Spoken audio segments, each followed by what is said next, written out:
안녕하십니까. 신규 국방안보 브리핑입니다. 오늘도 우리 대한민국을 둘러싼 중요한 안보 이슈를 간추려서 브리핑해드리기 했는데요. 오늘 미국 소식들 추가로 알려드리도록 하겠습니다.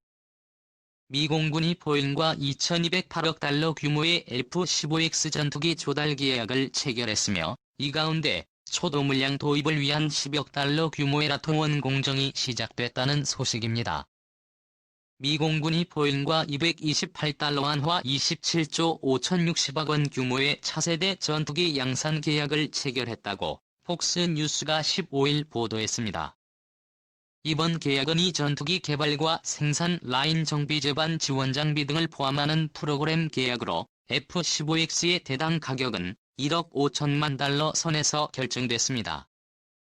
미 공군의 차세대 미사일 캐리어로 주목받고 있는 F-15X는 등장한 지 40년이 넘은 노후 플랫폼인 F-15를 기반으로 개발되기는 했지만 완전히 다른 성능을 가지고 있는 최강의 4급 전투기로 설계됐습니다.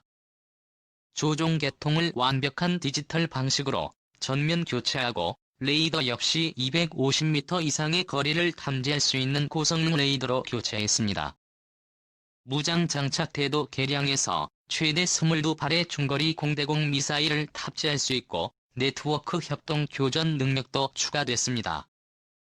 미 공군은 현재 배치 중인 스텔스기와 액티브 X를 조합해 초단거리 공중전 전술을 가다듬고 있는데요. 미국이 EX를 대량 도입할 때 우리도 F-15K 개조 사업을 시작해서 저렴한 가격에 성능 개량이 이루어질 수 있도록 준비해야 하겠습니다. 약 9,515의 끝판왕으로 판단되죠. 여기에 무장 장착대 파일럿이라고 하는데 여기를 새로 설계해가지고 수많은 미사일을 쏠 수 있도록 설계를 했어요. 워낙에 15 자체가 힘이 좋다 보니까 이게 처음엔 손발을 나중에 24발이라고 말했다. 또 이번 최신도 보도자료 술술 2발발의 미사일 공대공 미사일을 장착할 수 있고 이걸 가지고 쏘는데 전면에 스텔스기식 35 또는 F-22 나가서 레이더에 잘 안 보이니까 더 전면에 나가서 레이더로 지켜보고 뒤에서 이들이 미사일을 잔뜩 달고 와가지고 미사일 안 만나 쏴 죽는 거예요. 사정도 200 이상 이런 거 쏴주면 앞에 있는 35의 레이더로 이동을 유도를 해주는 것이죠. 그런 미사일 캐리어로 쓰겠다. 왜냐 없어지고 F-22 이런 것들은 최대의 공대공 미사일 2발밖에 안 들어가니까 이걸 22번씩 장착한 이를 이끌고 그 앞에 나가서 전투하겠다 이런 식으로 미 공군이 구상을 했고 그래서 미 공군이 연대를 요구를 했어요. 그런데 지금 이제 미 국방부에서 신속하게 보잉과 이것을 계약을 해준 데는 보잉이 지금 코로나 때문에 묘사가 굉장히 어렵다는 그것이 감안된 것 같습니다. 총 계약 금액이 228달러 우리 돈으로는 무려 27조 5천억인데 그러면 이걸 제대로 나누면 C5에서 한 대당 가격이 3천억 원인데 이건 너무 비싸죠. 말이 안 되죠. 그래서 제가 다시 자세하게 좀 들여다보니까 F-15 전투기 프로그램 가격은 1억 5천만 달러 1,500억 원 그리고 나머지 1,500억 원은 뭐냐 바로 지금 이제 다 사라져있는 라인 새로 세우고 그리고 디지털 칵핏이라든지 어마어마하게 개조 개량을 했기 때문에 거의 새 기체를 개발하는 것만큼 안 들어가지만 아주 많은 개발비가 들어간 거예요. 그래서 개발비 라인은 새로 만드는 가격 이런 게 포함이 있어서 이 가격이 나왔다. 그러니까 우리가 알고 있는 27조 중에서 절반은 F-15 프로그램 코스트 부품 무장이 다 들어가면 되죠. 나머지 절반은 라인으로 살리고 유지 부품 정비 시스템 이런 거 새로 만드는 그 비용이다. 이렇게 이해하시면 되겠고요.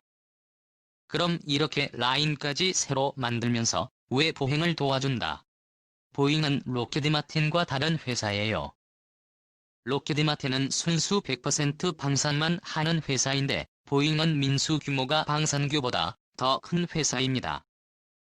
아시다시피 우리 여객기 중에 가장 많이 타는 보잉 77만 7,777 이런 것들 전부 보잉에서 만들죠. 그래서 민수 부분이 훨씬 큰데 지금 뭐 세계 항공산업 박사를 하고 있지 않습니까?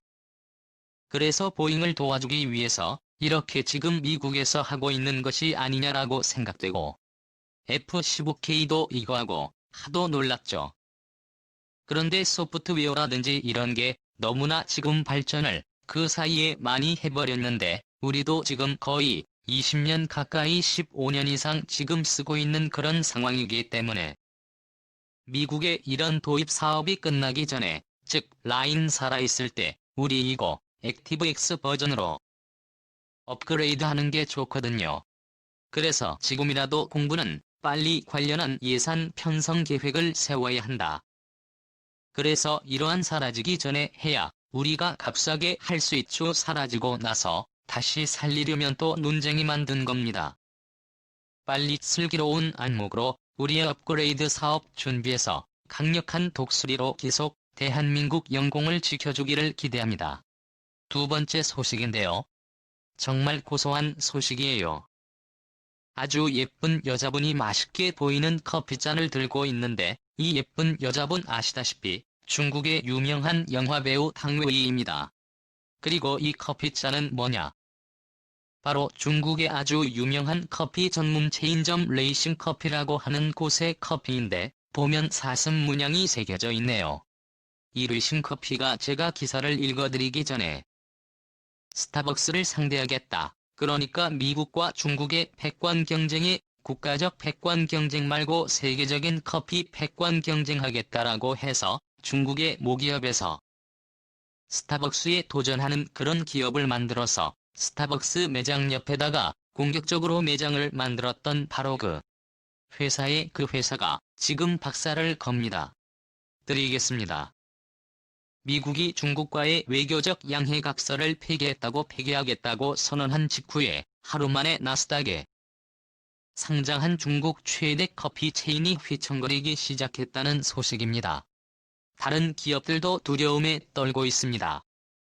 중화권 최대 커피 체인으로 중국판 스타벅스라고 불리던 레이싱 커피가 14일 지니 최고 경영자의 회장직 퇴출을 선언했다고 AP통신이 현지 시각 14일 보도했습니다.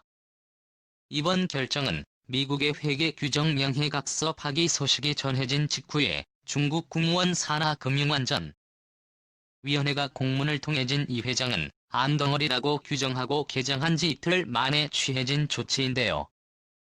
중국의 이 같은 결정에 무의식 커피 이사회는 즉각 이 회장의 퇴출을 선언해 이 기업이 실질적으로 중국 공산당의 통제하에 있었다는 사실을 스스로 증명한 것 같습니다. 나스닥에 상장되며 중국판 스타벅스로 불렸던 루신 커피는 지난해 세계 분기 매출을 조작해서 최소 21억 위안하며 3,800억 원의 매출을 한 것으로 확인됐는데요. 중국 당국은 이 회장이 이 같은 부정을 직접 지시했으며 그가 모든 책임을 질 것이라고 밝혔습니다. 전문가들은 중국의 이번 조치가 미국의 회계 공세를 막기 위한 희생양선정과 꼬리 자르기라고 비판하고 있는데요. 중공금융안정위원회는 수년 전부터 레이싱 커피의 회계 부정을 인지하고 있었지만 미 회계 감사 자료 요구를 수년째 거부하며 레이싱 커피의 부정을 은폐해 나섰습니다. 미 증시에 상장된 중국 기업들은 이번 회장 퇴출 사태에 촉각을 곤두세우고 있는데요. 어떤 기업이 희생양이 되어 오너가 쫓겨나고 처벌을 받을지 중국 기업들이 두려움에 떨게 됐습니다.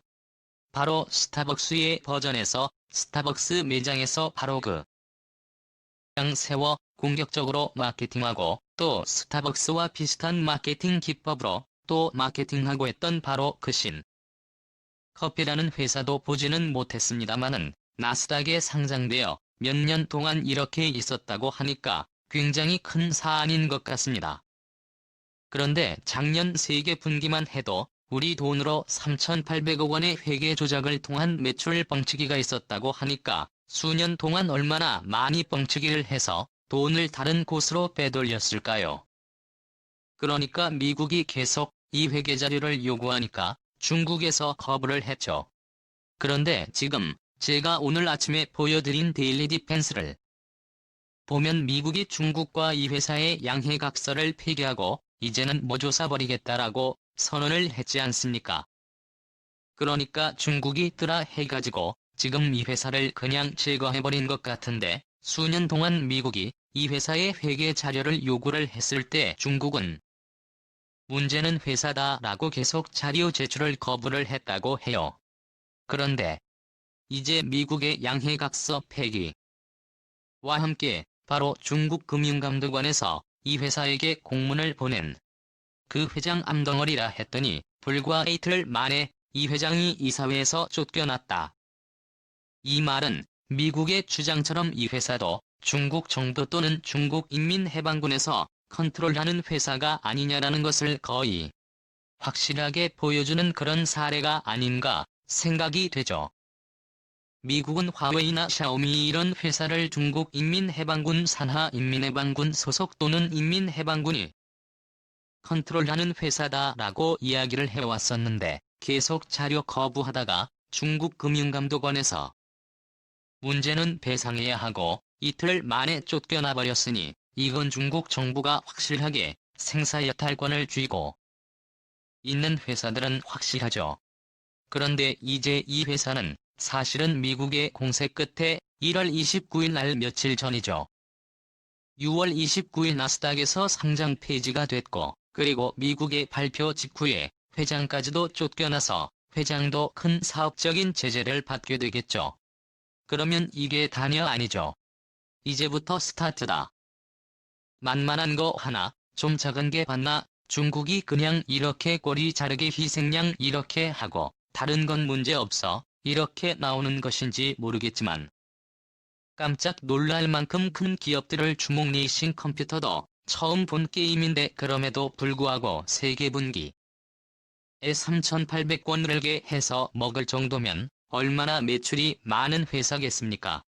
이보다 훨씬 더 큰 기업들이 이제 탁탁 나가떨어지는 상황이 이제 계속 뉴스로 나올 겁니다. 그래서 아주 기분 좋은 소식이다. 18세가 간추려서 어쩌면 이런 분들께는 메인 아이템으로 받아들였었습니다. 계속 기도,